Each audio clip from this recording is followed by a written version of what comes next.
Coming up on today's show, 3 builds 1 week. Yep, I'll show you how I got on with the builds this week coming together. So we've got 3 builds on the go. The video builds that we'll have up for you for the next couple of weeks whilst you're away. So we'll be talking about the Phantom, the Stealth Fighter for the parts of those that are coming up. Prize draw, who won last month's prize draw and this month's prize draw. Dave's LEDs. Dave, one of the team guys, he's done a short little video on using LEDs in your models. Your questions, loads of questions this week, so we'll be going through those. We'll be reviewing Hart Decals. This is the anniversary scheme for the Super Hornet, the 100 years one for BFA 122, so we'll be having a close look at those. Plus all the news, what's going on in the forum.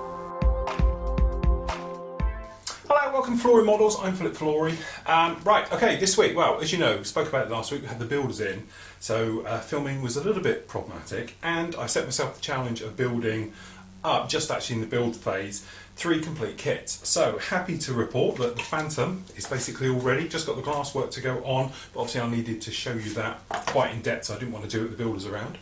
We've basically got on with the old Stealth, so that's all together, pretty much ready for primer. You know, it's quite a straightforward kit. There's no real problems with it unless you really make some faults. And what I've explained in the builds on this one is really getting it to that stage, no problems at all. The other one I was doing during the evenings was putting the Hawk together, which I must admit, because this one is straight out of the box, unlike when I did the last one, and obviously we had full Edard big Ed set involved with this one. Pretty straightforward. It's still a wonderful kit. I still think it's a great value for money, and it just falls together, goes together really, really well. The only trouble you might have, he says, we haven't got a few little bits still put together, is the intake. The way that all goes all seems a little bit fiddly and everything else, but it does work, and it does go together particularly well. So, part 2 and 3. For the Phantom are up now. Basically it's going to get you to this stage, so all I've got to do is the glass work. So we talk about getting these intakes on, which can be a little bit of a problem, but basically bringing it all together. So what we've now put in a situation, as you can see here, that we've got the tail on, the clamshell area on the back. It's got a little bit of a spread issue near the rear, so just be careful on this near side when you put it in and everything else. But as you can see, I've elected not to put the engines in yet. They'll go in afterwards and spray it. I know some of the guys, they're doing this bit as a separate. I can't understand that really, because obviously you get glue marks with metallic paint. Doesn't really work well. So there we go. As you can see, we're also got the old door wells in, just got to put the nose one in and everything else. So this will bring you up to speed on this one. And then when we get back off a holiday, what we're going to do is fully weather this one and then carry on, get it into a nice in-flight pose, everything else like that. Loads of suggestions from you about weapons fits as well. I've had a lot of the guys saying about you don't need a centerline tank with it anyway, you could just do weapons and everything else, because when they're flying around the carrier, I don't know yet quite how we're going to load it out. We might have centerline tank, and then perhaps some Mark 82s, perhaps only 2 Sparrows and 4 Sidewinders. I don't know yet. We'll play around with that idea, but I really am enjoying the kit. It goes together really, really well. The only area you want to be careful with is obviously lining up the intakes, but apart from that, it's not too bad. Getting the lower and the upper part of the actual forward fuselage together, again, a little bit problematic, and I show you about scraping to take care of it, but now it's in, it's no problem at all, but at the time it can be a little bit problematic, shall we say. If you take your time with it and play with it, it's a lot easier. When you watch the build, parts 1 and 2 of this are up on the site now. You'll understand that I've built this kit now 4 times before. It's the 5th time I've actually built this kit. Every other time I've built it, it's been commissions, when I used to do commissions back in the 90s and early 2000s. Everybody wanted the extra bits on there, so we ended up underneath here, they had fully detailed bomb bays, resin wheel wells, resin bomb bay and everything else, and the sort of resin cockpit and photo etch and everything else. And when I was doing it, I used to, go through and everything else like that, and I'm thinking, don't really see it, especially the bomb bay. By the time you've got a couple of bunker busters under here, you can't see the bomb bay anyway. And it's the same with the undercarriage, that technically you know, you have got a couple of ejector pins in there in the wheel wells, but you don't really see them because by the time the gear's in there and the door's on there, you're quite limited viewer access into those areas. And to be honest, it's the same with the cockpit. The cockpit, at the end of the day, is the cockpit. You can liven it up like we're going to do with a little bit of lead wiring, some hosing work. Certainly we'd be sort of jazzing up around the seat, putting in our own harnesses, things like that, to give it a more sort of authentic look. But as I said, the mainstay about this particular one is doing the black work. I've had lots of people email me and send me messages and that about various techniques they use and everything else like that. Some of them I think are great, others I think you've really overcomplicated the system. What I'm going to show you on this particular one is something that I haven't shown people before, and it's one of those ones, it's quite hard to explain it without sounding crazy, but basically it's a technique where you actually use the Flooring Models wash and mix it with your paint. Now it's something I've done for a long time, and to give certain effects and change colours of paints and stuff like that, but I've never shown other people because it's a little bit dodgy, the bit where you say use the wash and tip into paint and go for it. But I'm going to do it on this one because it works really well. Also, as we talk about this build, we say about using different colours, so we're using dark grey blues, NATO blacks. We're not using pure black colours as we go through this, but it'll be a lot of fun because I intend to do a lot of shading, a lot of grime streaking, but before we get to that stage, what we're going to do is actually prime this fully with latex primer, polyurethane primer, to get rid of a lot of this panel line detail, so it's just sunken down, quite, you know, sort of muted, not very in your face, and that's the idea with this one. A couple of little areas we filled already, but generally even getting the bottom seam down here, it's gone in pretty well. I'm not too, you know, worried about it whatsoever. So what we're going to do, we'll get this one all masked up, sanded down, polished up, and then we'll get going with the primer onto this one as soon as we get back again. Last up, as I said, the Hawk, this one is going to go into gloss. We've spoken about it. The whole point of doing this one, I'm not showing you the build of this because obviously it's the Hawk, the Red Arrows Hawk. So if you wanted to see the build of actually this kit, go and have a look at that because it's exactly the same. This one, to be honest, I've just run it through together, all out of the box. This is going to be on about doing black gloss work and how to get that high gloss finish. Okay, so we might mess around showing you decaling afterwards on it, but a lot of this is going to be how to get a deep gloss mirror finish in black, because it's notoriously difficult to do it. So hopefully we'll go through that, we'll rattle through that and everything. But you see, I am doing this one all gear up. The idea for this is I'm going to have an acrylic rod out the back and have it as an in-flight display. So I've somehow got to find a crew figure for this particular chap. Okay, so prize draw. Last month I offered up the Edard, this is the old Profi pack, for the fantastic MiG-21. This is the SMT kit. I did say I didn't have it at the time, but I've got them here now. So I've got the resin wheel well set, which is very nice for this one, and also we've got the UV16 and 32 rocket pods for it as well, for the resin one. So these are the braiding sets for this particular kit. Plus you'll get a bottle of grime wash, plus you'll get, to be honest, I haven't had the packaging done yet, but a pack of the forthcoming, shall we say, because they'll only be available when we get back, we'll talk about that in a moment, for the sanding sheets as well. So you'll get an early version of that popped in for this one. So the winner, picked out by Melanie earlier today, goes to Martin Billings. He's from Bedfordshire in the UK, so congratulations Martin. I'll be sending you a PM probably before you see this anyway, asking for your details. I will get this into your post to you if you want to get back to me by tomorrow in the post, okay? If not, you might have to wait a couple of weeks until I get back from holiday, because obviously we are away. But there we go, good old one for that. This month's particular build, to be honest, I was hoping for a kit to turn up and hasn't actually turned up as of yet. So I think what we'll do, we'll have a quick look at the stash, and I'll have you something from my own personal stash. So I'm thinking, ding, ding, ding, ding, ding. So out of my own personal stash, we'll be offering up, this is the Great Wall Hobbies, this is the Devastator, this is the 148 one. We have done a review of this particular kit, so we'll be doing that with a full set of washers. So there we go, can't say much fairer than that. Usual thing, members only please, in the forum, down to prize draws, right down the bottom of the forum, scroll down, and then you'll see the section on there. Just pop your name in, you know how it works, count me in, whatever, it'll be up by the time you see this. For you guys that says you haven't started it yet, that's what I'm saying, I try and do it on the Friday so we can do the draw live and I can show you live exactly what it is. That way I can use this picture as the photo for the actual picture in the actual forum. So there we go, that's that one. So, good luck with that one. Whilst we talk about it, we'll just do a quick thing of the forum. Yes, we did have a technical hitch this week where no matter where you posted your post, it said something else, okay, in the forum. So when you went new post and you bring up the list of the last post since you were last logged in, it came up and it might just say something like one of the group builds, like Korean group build, and obviously they're not. They're all over the forum in their various categories. It's just that the topics were saying it was all the same. It was just a glitch. Nothing actually happened. It was just the wording was incorrect. Spoke to the forum people about it this week. Took them a few days to fix it, but certainly I know you were talking about it. I had loads of PMs to me about it, but it was quite out of my hands. But they have fixed it as we talk about this on Thursday afternoon. So that one is all done, up, running.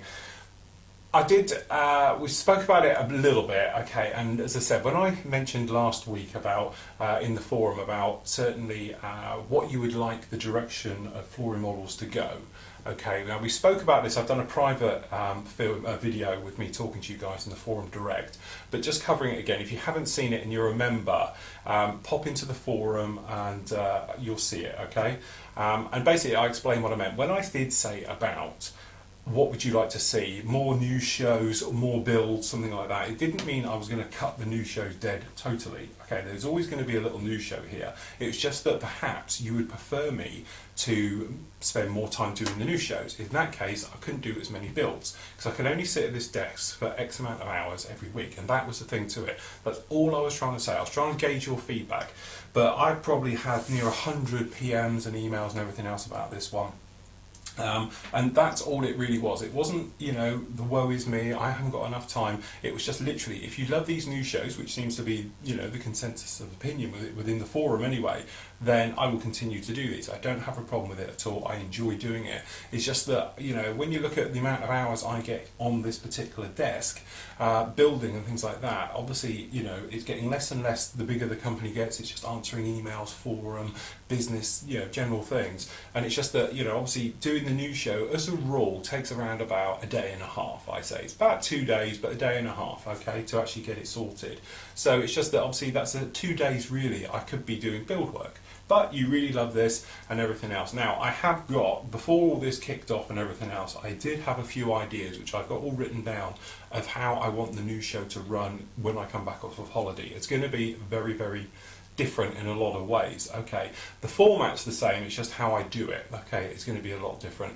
Hopefully you'll enjoy it a lot more. Now, I'm not going to talk about it and say about it right now, because I know what happened. All the people who sort of, copy this news show will go off and do it before I get to doing it myself. So I'm going to wait till I come back off holiday, but I have got a new format for doing things, okay, and something that I'm quite excited about doing, and I hope you'll like it as well.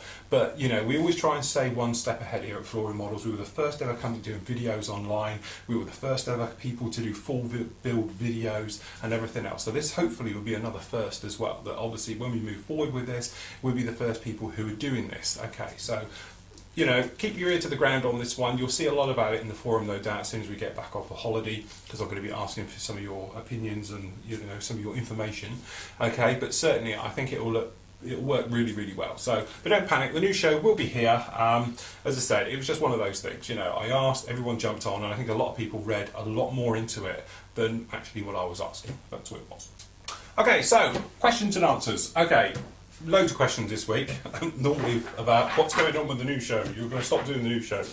Don't panic. Okay, first up, the standing sheets. Just mention it, because I've had loads of people saying, where are they? Where can I buy them? And all the rest of it. To be honest, they will be out when we come back from Vegas at the end of the month. Okay, well, I think we reopen around about the 28th, something else like that. Okay, they will be available then. Obviously, we've got to get the packaging all done for it and everything else like that. So, but the standing sheets will come along then. At the moment, they're only available in the medium grit, but as time goes on, obviously, we'll increase that and we'll then come along with these, but they'll be in various grits. Okay, so it will be like the black polisher and things like that. So they're quite handy. I've been using them now for the last couple of months since we've been working on these, and they do come in very, very well. Okay, ink wash. Loads of questions about this because, as I say, I tend to do these things in the news show and then people don't see the news show and everything else. The ink wash, basically I use Indian ink. Okay, it's like tattooist ink and things like that. The reason for using it is it's extremely strong. Okay, the colour goes on forever. It's basically paint. Okay, extremely thin paint.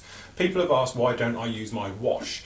I do use my wash, and for instance you can probably see in the Hawk cockpit and how well the camera picks up, but that is literally just paint and my wash and nothing else in there whatsoever.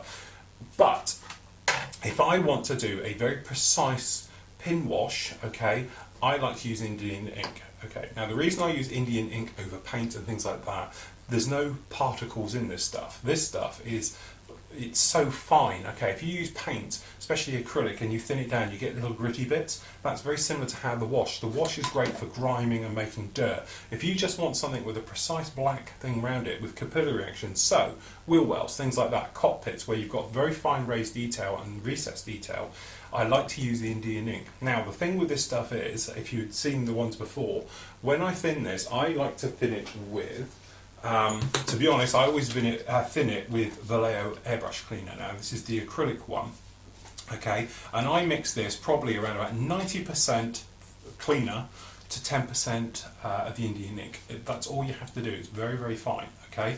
Now the great thing about this then, you can brush it on and push it around everywhere without the risk of eating the paint that you've got onto, okay, because the airbrush cleaner is mild enough not to just strip off paint. Now if you was to be coming in and putting X20A with this, or another like a thinner, what's going to happen is when you're brushing around very quickly you're going to eat into the surface detail, okay, and start stripping it back, so you're sort of defeating the object. But that's the reason why I like to use the Indian ink. I like it in wheel wells, I find it really quick, simple wash, and it's more detailed than using things like a fine black paint and things like that, because I find them a little bit gritty and quite stainy with it. This stuff tends to be capillary action, keeps it to raised detail very, very tight and everything else. What I'll do is I will do a tutorial video on this when I come back off the holiday about showing inks versus other things as well. So hopefully that will cover that. The other thing we just have to mention as well, I speak about it in a lot of my videos recently, and the proof's in the pudding now. I've put into all of my Valero paints now a stainless steel M5 bolt, nut, whatever you want to call it, okay? The great thing about using a nut, if you use a ball bearing, when you tip it up, it blocks the nozzle and you can't get your paint out, okay?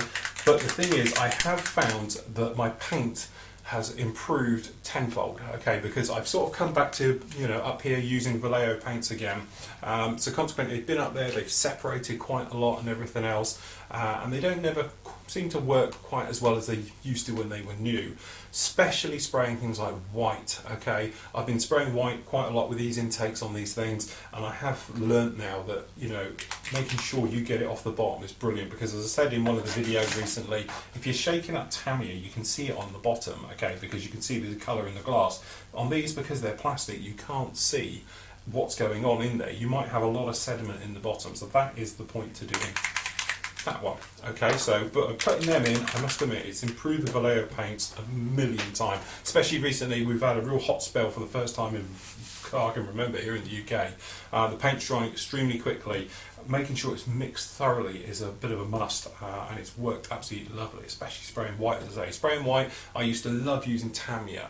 XF2, okay, was my paint of choice, purely because it would cover, no problem at all. Never liked the Valero because it would never cover. By mixing it now and by putting in one in there, that's a brand new one, sorry, where is it? There you go, there's one in there. By having that in there now, it works just as well as XF2, okay, and that's quite a strong statement from me because I absolutely love XF2, okay, so there we go, that's those. Okay, so David on the team convinced him, badgered him, nagged him, okay, to start doing the videos and everything else for the main site, okay, and so anyway, he's got a big project due to start in the next, I would like to say exactly when, because obviously it's up to him, okay, but he is starting something quite big, nice large project with plenty going on. One of those things is it's going to involve electronics in it, so obviously having flashing lights, things like that. So here's Dave talking about LED lighting and how he does it.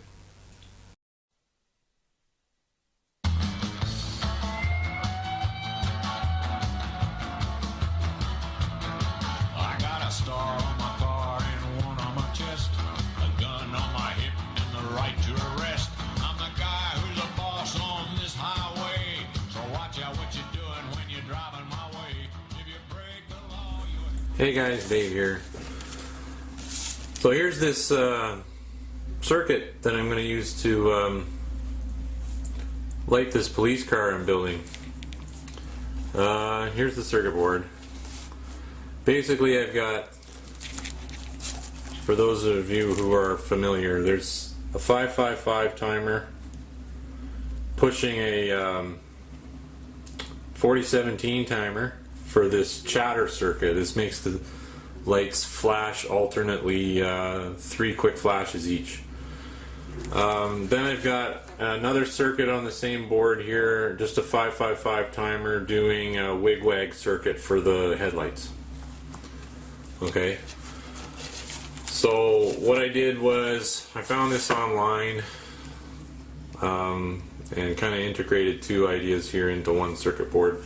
I first did it on a breadboard, and then when I got the breadboard version working, I copied the breadboard verbatim as best I could. I had a few problems here and there. I mean, you can see by the look of it, I've never done anything like this before, so this was interesting to say the least. I know I can probably buy these things online. I mean, yeah, you can do that, but to be honest, this was fun, and I made it myself. So here, I'll just get this 9-volt battery. This is going to have a switch in it as well when I get it all installed in the car, but let me get this 9-volt battery plugged in, and I'll show you this circuit, how it works.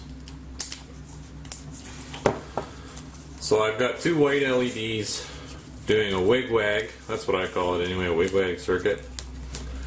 And then I've got my chatter circuit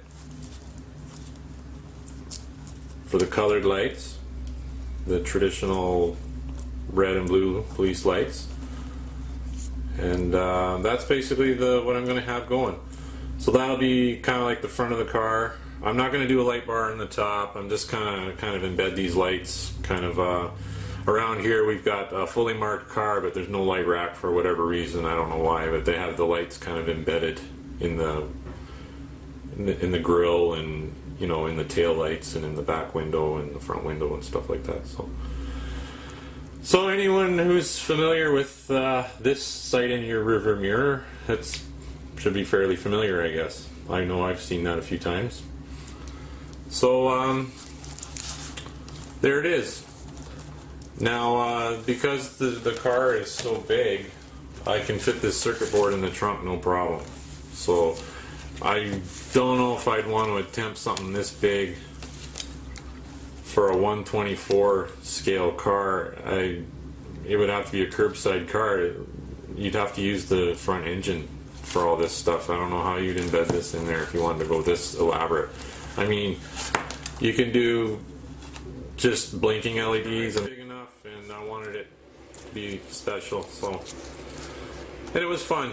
I had a lot of fun figuring this stuff out. I've never really, I mean, with my job I do some stuff like this, but you know, it's very few and far between, and it was fun to go look up the parts at the electronics store and figure it all out and get it all together. So anyways, hope you like it. We'll talk to you soon.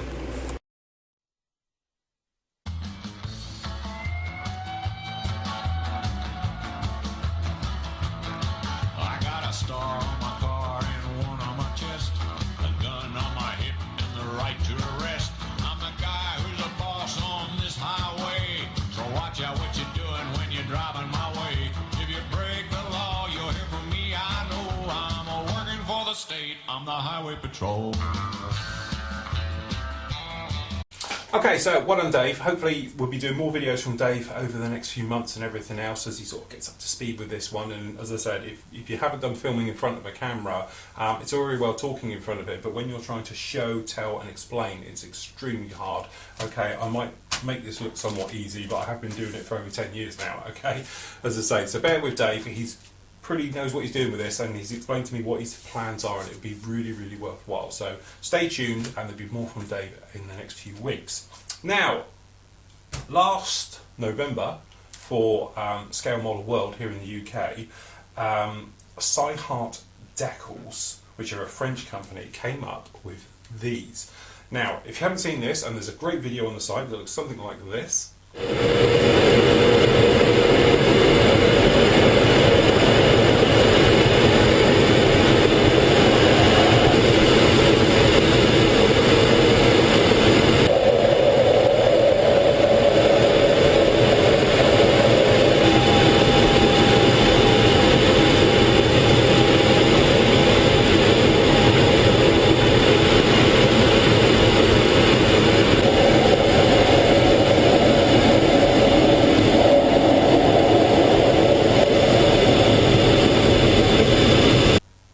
This is the 100th year anniversary F-18 Hornet. This is the two-seat that they did. It was known as Blue or Chasing Blue, okay, and everything else like that. Now this is the VFA 122. Now, as you can see, this decal sheet was supposed to be released within a few weeks in November, and it's literally just came out last week because one of the other guys from Team Steve, he ordered this one. And Mr. Malley was good enough to be round here last week and brought it in for me to have a good look round. So what you actually get is basically digital camo. I'll get this out. Coming out here. Sorry, I'm going to wreck it because they're not mine. Just make sure we'll keep them somewhat safe. So actually what you get is this. Now, when you see this, you can sort of explains why it took so long. So this would be your standard sort of decal sheet, you know, no problem at all. And then you start to get this lot. Now what we actually have here is page after page after page after page after page after page after page after page after page of decals. Now, I have done something like this, and with the power of editing, some of you might remember me doing this one. Now, this is the digital one, and it's dull because it's covered in dust, literally. Okay, now I did this one for a video build back in 2007. It was that long ago I did this particular one. When this particular one came out from VMA, did the 314. Okay. As I say, it was one of those, I saw it and thought, oh, fell in love with it, and then I used artistic license to go around. Now this has all been sprayed on by hand, but as you can see, the pattern is quite basic, as was the real aircraft. It wasn't much more than this one. But Blue, as we'll call her, as you can see, has got a lot finer colouring, okay, to go right the way through, as well as some of the markings. Now, the thing is with these decals, and I'm looking at them, I'm hoping they're printed separately and not on one sheet. No, they are printed separately, he says, trying to see. Yes, they are. So they are printed separately. I was just looking at them thinking, God, that ain't on one sheet, is it? 'Cause you have to cut them all out. But they're not.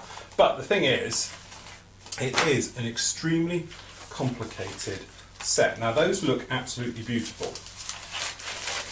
And you're probably thinking, my God, that's a lot of decals. But this is where it gets quite clever. What you actually get is basically a little booklet. So in this booklet, we actually explain how these decals go. So they're broken up into zones. Okay, so it says down here which zone is for which bit, okay, and which sheet does which bit. So you can work out which sheet is which area. So on those sheets, there's a yellow area, the blue, the tan, the buff, the green, you know, and so forth and so on. So that makes it a little bit easier to work with. Then you start to go round, and this shows the lines to where they all are. So I'll keep it on this angle because it's easier to see, but this section in here, it's saying that, you know, in here this is number 246, is that section there, and to go through. And as you can see in all these parts, it shows it in.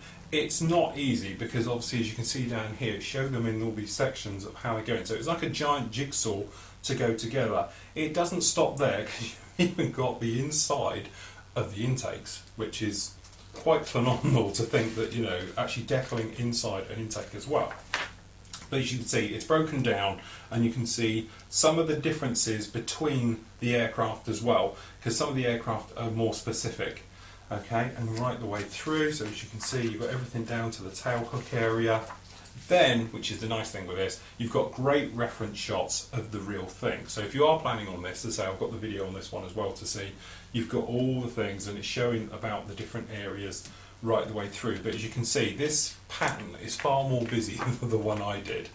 Okay, so at the end of the day, it's going to be one of those real talked about models. And I must admit, when I did mine, which looks old hat now, and I took that to shows back in 2008, 2009 it used to come around with me, it was a real focal point because everyone used to ask, and the first thing they'd say, oh, is that Decals? And say, no, actually that's all hand painted on there. And then everyone says you're mad, which I probably was. And if you've seen the video on that, you'll know all about that one. It drives you to sleep, literally. But there we go, this one is now available. I am not aware of the price because, to be honest, I've got to ask Steve, but I'm sure he knows, so he might fill us in on the forum. But certainly it was supposed to be out many, many moons ago, a long time ago, and it's literally only just come out now. So if you want to do something a little bit different, the only thing I would like to see is that in 1/32, because I think if you did one of those in 1/32, that would be absolutely stunning. You know, don't get me wrong, 148 is fantastic, but in 1/32, that would be nice. Talking things coming out, I'll just mention it. Loads of people have been asking. The Wing That Wings one that I did will be out as a DVD-ROM in full HD, as is the other DVDs. But again, we're going to wait till we come back off holiday because I've got the artwork to sort out for that one, for the inserts and obviously for the DVD disc itself. Just to clarify, a few people seem to be getting confused about it. All the DVD-ROMs that we do here at Flory Models are DVD-ROMs. They don't play on your standard DVD player. Simple reason for that is most of them are like 10 hours or something else like that. Okay, they're over like 14, 15 parts long. Okay, because of that, it would never fit onto a Blu-ray DVD. We'd have to have like 10 Blu-ray DVDs to be able to do that, and obviously the cost of doing that would be horrendous. Doing it this way, all you do, pop them into your computer, Mac, PC, laptop, whatever you're doing, and then you can watch them from there. You can drag them out, put them onto your desktop, and do what I do. If you've got a smart TV in that, you can watch them on full TVs just like that, or just plug your HDMI cable from your laptop or your computer into your TV these days, and you can do it as well. So it just makes them affordable to everybody, because they can go out then. Obviously members, you pay $5.49 for them, and $5.99, sorry, and then obviously non-members, you pay $9.99 for them, instead of being about 60 quid each if we did them in normal Blu-ray. So that's the reason for that particular one. So that is about it for this week. I'm going to spend tomorrow, Friday, working on these and finishing off these models, getting them all ready so they're all fantastic for paint. I'm then going to gut the entire studio over the weekend and everything else, so it's all nice and tidy for when we get back, because to be honest, it's a dump over there. Okay, so we can get those sorted. Then we are having a break. We are closing Flory Models as of Monday. Well, Sunday night, okay, will be closed, and then I am travelling up to London early part of next week, jumping on a plane and going over to Las Vegas in the US. 2 lovely weeks where we'll be using the Midwest and doing all those things all around there, and what happens in Vegas stays in Vegas. And good old Hans boy is joining us over there as well. Hans from the team is coming over for a bit of a short break with us, so that'll be fantastic. So there's no new show next week, there's no new show the week after, because quite frankly I'll be sunning it up. The week after that, obviously we're back, but we don't get back until the Thursday, so I won't have time to do a new show. So you're going to be 3 weeks without a new show. So I know that's a lot, but hopefully I'll be able to get another part of this up, probably on the F4 will be up as well, okay? So I'm not saying what will be up as you're seeing this tomorrow. You're definitely going to get a part of the Phantom and 2 parts from the F-117. There could be another part, but certainly on Thursday I might get back to filming, and then on Friday or over the weekend I'll get another part up. So you won't be totally lost. There will be about 4 to 6 parts to watch as we are having our little break and everything else like that. You can still subscribe to Flory Models, because you know I'm not going off the planet, so I can still do emails if there's a technical problem. If you don't get taken to the registration page after signing up, don't panic. Simply shoot me a message, okay, through the contact me page on the site saying I've signed up but can't get in. That way that gets bounced straight to my cell phone, and then I can come back to you straight away giving you a different link and how to get in. It's the back door basically into the site. Okay, so you can get in that way and everything else. But obviously I am on holiday, so instead of me responding within 30 seconds I can normally do, or an hour or something, it may be a little bit more, because I might be face down drunk or something. So, you know, who knows. But anyway, so that's the point. Orders, you can still order from Flory Models, that's no problem at all, but obviously nothing going out until we get back. So I'll be doing all the orders on the Thursday, Friday, or Mel will, Thursday, Friday when we get back, and over the weekend catching up on orders. So if you've placed an order with Flory Models as of Sunday night, okay, as of midnight Sunday night, all orders will be processed, okay? But then obviously anything from Monday onwards, Monday the 10th onwards, then, you know, I'm sorry, nothing will be going out because quite frankly, there will be nobody here, okay? Just the cat and my mother house sitting. So there we go. So that's it. So everybody enjoy your modelling, happy modelling and everything else. Don't worry about the new show, we will still be here and everything else. So until 3 weeks time, everybody, take care and happy modelling.